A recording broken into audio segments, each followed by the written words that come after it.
बंधु माने सर्वप्रथमे आपण मानकु समस्तंकु नूतन वर्ष 2026 उपलक्षे अनेक शुभेच्छा एवं शुभकामना। तेबे बंधु माने आजिरो एही भिडियोटी कन्या राशि व्यक्ति विशेष मानक पई बहुत ही गुरुत्वपूर्ण एवं खास हेबाकु जाउछि। कारण आजिरो एही भिडियो रे आमे माने जानिबा जे कन्या राशि व्यक्ति विशेष मानक पई एही वर्ष 2026 किपरि रहिबो। संपूर्ण वर्ष सारा आपणक जीवन रे कोन सबु बड़ परिवर्तन आसीबो। एही वर्ष 2026 आपणक जीवन रे कोन सबु नूतन परिवर्तन आनिबो। ए समस्त विषय रे आजिरो एही भिडियो रे आमे माने विस्तार भाबरे आलोचना करिबा। नवग्रह मानकर गोचर एवं स्थान किपरि रही अछि। ग्रह मानकर गोचर आपण मानकु केते शुभ फल प्राप्ति कराइबो एवं केते अशुभ फल प्राप्ति हेबो। एही नूतन वर्ष रे देवगुरु बृहस्पति आपणकु केउ भली फल प्रदान करिवे एवं शनिदेव आपणक जीवन रे कोन सब परिवर्तन आनिबे। आपणक उपरे कोन रहुछि नवग्रहंकर आशीर्वाद एहा आमे आजिरो भिडियो रे विस्तार भाबरे आलोचना करिबा। सेति पई आपणकर जदि कन्या राशि होई थाए तो भिडियोटी को स्किप न करी शेष पर्यंत निश्चय देखंतु एवं भिडियोटी को लाइक करी चैनल टी को सब्सक्राइब करी दियंतु। कमेंट बॉक्स रे भक्ति एवं श्रद्धार सहित जय श्री जगन्नाथ जय मां लक्ष्मी निश्चय लिखंतु। तेबे बंधु माने एही 2026 मसीहाटी कन्या राशि व्यक्ति विशेष मानक पई भाग्योदयर समय नहीं आसुछि। तेबे बंधु माने जदि आपणकर कन्या राशि होई थाए किंबा कन्या लग्न मध्ये होई थाए तो एही भिडियोटी को आपण देखि परिबे। तेबे प्रथमे आसंतु जानि नेबा वर्ष आरंभरु आपणकर कुंडली रे ग्रह मानकर स्थिति किपरि रहिबो। तेबे वर्ष आरंभरु आपणक कुंडली रो चतुर्थ भाबरे गोचर करूछंती सूर्य शुक्र मंगल एवं बुध। 5 डिसेंबर पर्यंत राहु आपणकर षष्ठ भाबरे रहिबे। शनि आपणकर सप्तम भाबरे गोचर करिवे। 2 जून 2026 पर्यंत गुरु आपणकर दशम भाबरे गोचर करिवे एवं केतु संपूर्ण वर्ष सारा आपणकर द्वादश भाबरे रहिबे। तेबे बंधु माने आपणकर राष्ट्राधिपति हेउछंती बुध। तेबे वर्ष आरंभरु बुध आपणकर चतुर्थ भाव सुख भाबरे गोचर करूछंती। एहा परे 20 रु 22 दिन मध्यरे आपणकर पंचम भाव को चलन करिवे। अर्थात जनवरी रु नै फेब्रुआरी शेष पर्यंत आपण आपणकर शिक्षा क्षेत्र रे बहुत बड़ उन्नति करबाको जाउछंती। तो सर्वप्रथम आसंतु आमे आपणकर शिक्षा क्षेत्र विषय रे जानि नेबा। एहा परे आपणकर स्वास्थ्य कैरियर व्यापार वाणिज्य प्रेम जीवन वैवाहिक जीवन किपरि रहिबो एहा विषय रे विस्तार भाबरे आलोचना करिबा। तो एही वर्ष 2026 रे जदि आपणकर पाठ पढारे किछि बड़ डिसिजन नेबा पई चाहुछंती किछि नूतन स्थान रे आपण एडमिशन नेबा पई चाहुछंती तो एही वर्ष आपण ताको कार्यकारी करि पारंती। निश्चित भाबरे आपणकु शुभ फल प्राप्ति हेबो। एही वर्ष आपण उच्च शिक्षा करिबा पई बाहर को जाई पारंती। विशेष करी जनवरी मास परे आपण उच्च शिक्षा पई बाहर को जाई पारंती। कोनोसी नूतन स्थान रे आपण एडमिशन नै पारंती।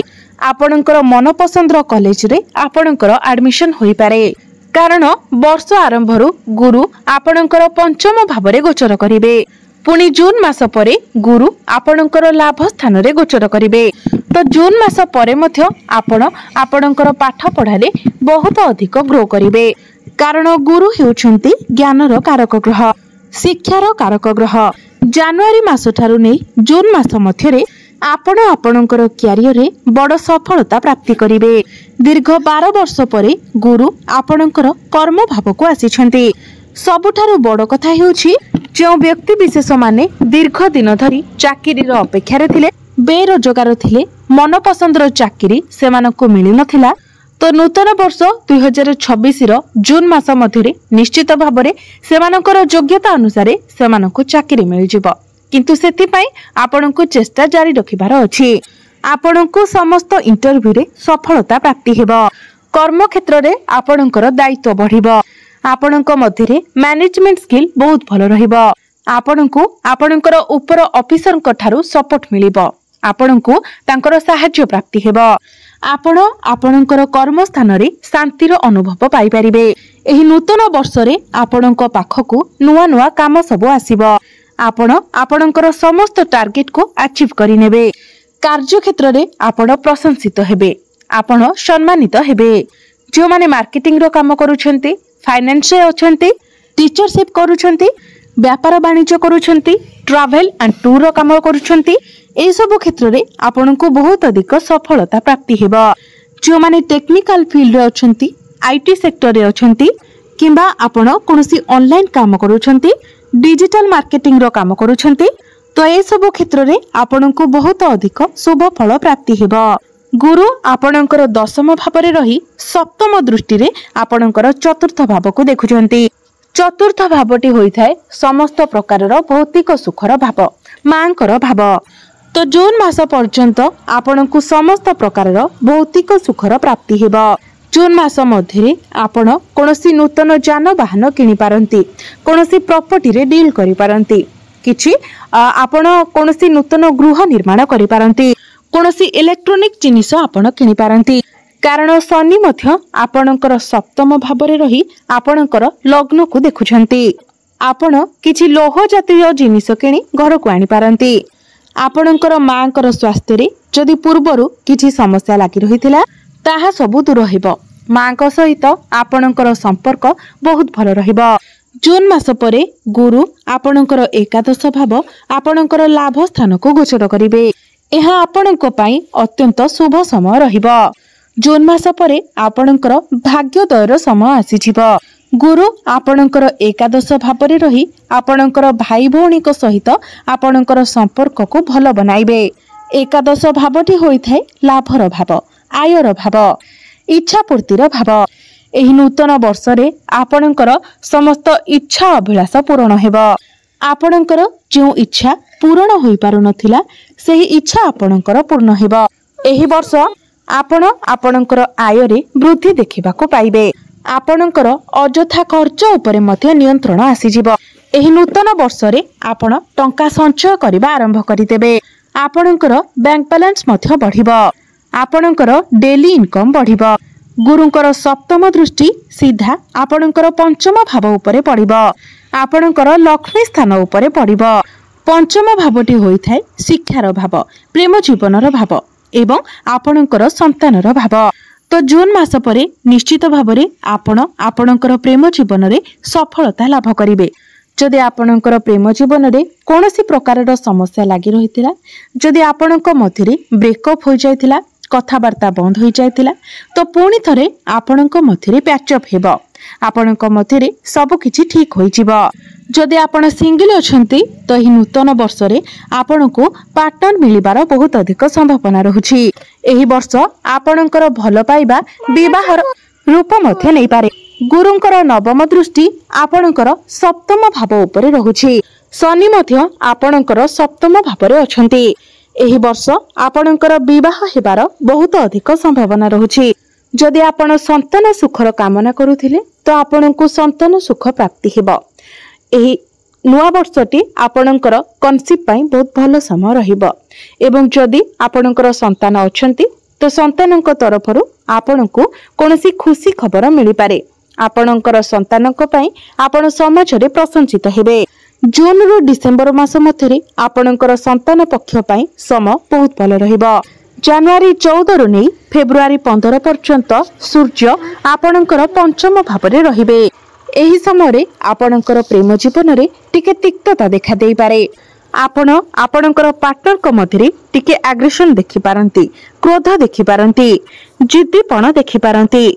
सेथि पई गुरु जेते बेले आपणकर 2 जून को एकादश भाव को जिबे, एहा परे आपण आपणकर प्रेम जीवन, आपणकर शिक्षा क्षेत्र रे बहुत भल परिवर्तन देखिबा को पाइबे। आउ गोटे बड़ कथा हेउछि पूरा वर्ष सारा राहु आपणकर षष्ठ भाव रे गोचर करिवे। डिसेंबर 5 तारिख पर्यंत राहु आपणकर षष्ठ भाव रे गोचर करिवे एवं केतु आपणकर द्वादश भाव रे गोचर करिवे। बंधु माने शास्त्र मत रे राहु को षष्ठ भाव रे सर्वश्रेष्ठ माना जाय थाए। राहु को षष्ठ भाव रे बहुत ही उत्तम बोली माना जाय थाए। एही वर्ष आपणक मध्यरे स्पिरिचुआलिटी बढ़िबो। आपण आध्यात्मिकता आडको गति करिवे। आपण कोनोसी धार्मिक स्थान को यात्रा करि पारंती, कारण केतु हेउछंती धर्मर कारक ग्रह। मोक्षर कारक ग्रह। तो केतु आपणकर द्वादश भाव में गोचर करिवे। आपण कोनोसी धार्मिक स्थान को कोनोसी दूर स्थान को यात्रा करि पारंती। एही वर्ष जदि आपण मंदिर को अधिक यात्रा करूछंती, कोनोसी धार्मिक स्थान को जाउछंती, धार्मिक कार्यकलाप रे योगदान करूछंती, अर्थात एही वर्षटी रे जदि आपण धार्मिक कार्यकलाप सह जड़ित रहउछंती तो केतु आपणकर द्वादश भाव में आपणको अधिक शुभ फल प्रदान करिवे। एवं राहु आपणकर षष्ठ भाव में रहुतिबारु जदि आपण कोनोसी कंपटीशन रे पार्टिसिपेट करूछंती, कोनोसी स्पोर्ट रे पार्टिसिपेट करूछंती तो आपणको अधिक शुभ फल प्राप्ति हेबो। आपणको निश्चित भाव में विजय हासिल हेबो। प्रतियोगिता मूलक परीक्षा रे निश्चित भाव में आपणको सफलता प्राप्ति हेबो।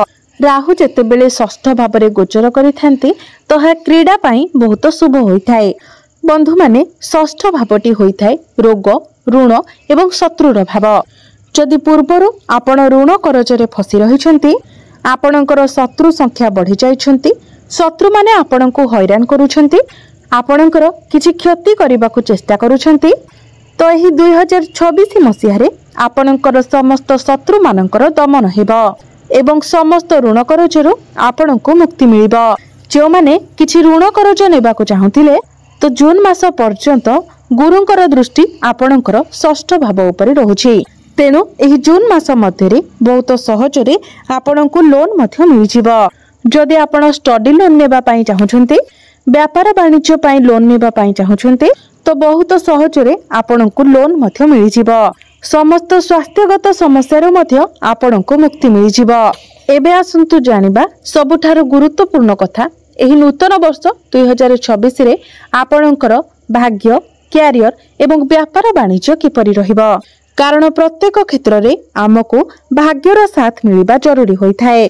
आपण जेते कठिन परिश्रम कले मध्य जदि आपणको आपणक भाग्यर साथ न मिले तो कोनोसी भी क्षेत्र रे आपणको सफलता मिली पारि न थाए।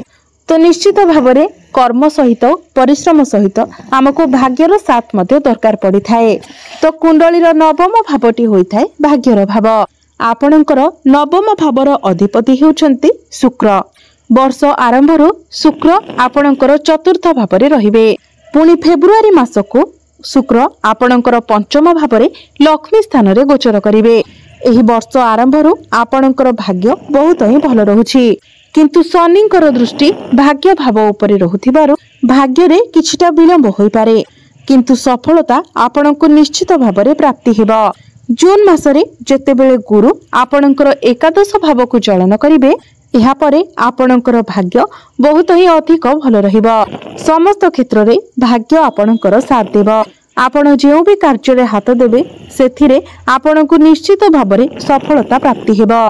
जून मास परे आपण किछि बड़ कार्यर आरंभ करि पारंती, किछि बड़ पुंजी निवेश करी आपण लाभान्वित होई पारंती। आपण धार्मिक स्थान को यात्रा करिवे एवं पैतृक संपत्ति रो आपणको लाभ मध्य प्राप्ति हेबो। पितांक सहित आपणकर संपर्क बहुत भल रहिबो। आपणकर अटकी रहितबा कार्य आगको बढ़िबो। जो माने शेयर मार्केट, स्टॉक मार्केट एवं ट्रेडिंग रे कार्य करूछंती सेमानंको पई जून मास परठारु शुभ समय आरंभ होइजिबो। सेमानंको आकस्मिक धन मध्य प्राप्ति हेबो। व्यापार वाणिज्य कथा जति कहिबा तो सप्तम भावटी होइथाय व्यापार वाणिज्यर भाव। आपणकर सप्तम भाव में शनि गोचर करूछंती तो वर्ष सारा आपण आपणकर व्यापार वाणिज्य रे उन्नति एवं प्रगति करिवे। कारण आपणकर सप्तम भावर अधिपति गुरु आपणकर एकादश भाव में गोचर करिवे, लाभ स्थान रे गोचर करिवे। तो व्यापार वाणिज्य रे आपण लाभ देखिबाको पाइबे। वर्षर प्रथम 6 मास आपणकर दशम भाव में रहिबे, एहा परे आपणकर एकादश भाव में रहिबे। तो व्यापार वाणिज्य रे एही वर्ष आपणको बहुत अधिक सफलता प्राप्ति हेबो। जून मास परे आपण किछि नूतन व्यापार वाणिज्य आरंभ करि पारंती। आपणकर ग्राहक बढ़िबे, आपणकर डेली इनकम बढ़िबो। आपण पार्टनरशिप बिजनेस स्टार्ट करि पारंती। एहा सहित आपण जदि आपणकर चाकरी क्षेत्र रे किछि परिवर्तन आनिबाकू चाहुथिले तेबे एप्रिल 14 तारिख परे आपण निश्चित भाव में चेष्टा करंतु। आपणको भल स्थान रे चाकरी मध्य प्राप्ति होइजिबो।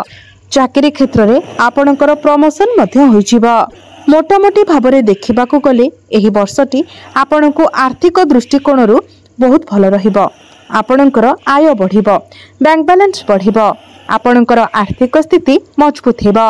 आपणकर भाग्य रे मध्य आपण उन्नति देखिबा को पाइबे। प्रत्येक क्षेत्र रे भाग्य बल रे आपण विजय लाभ करिवे। एही नूतन वर्षटी कन्या राशि रो व्यक्ति विशेष मानक पई बहुत अधिक भल रहिबो। तेबे अधिक शुभ फल पई आपण प्रत्येक दिन हनुमान चालीसार पाठ करंतु।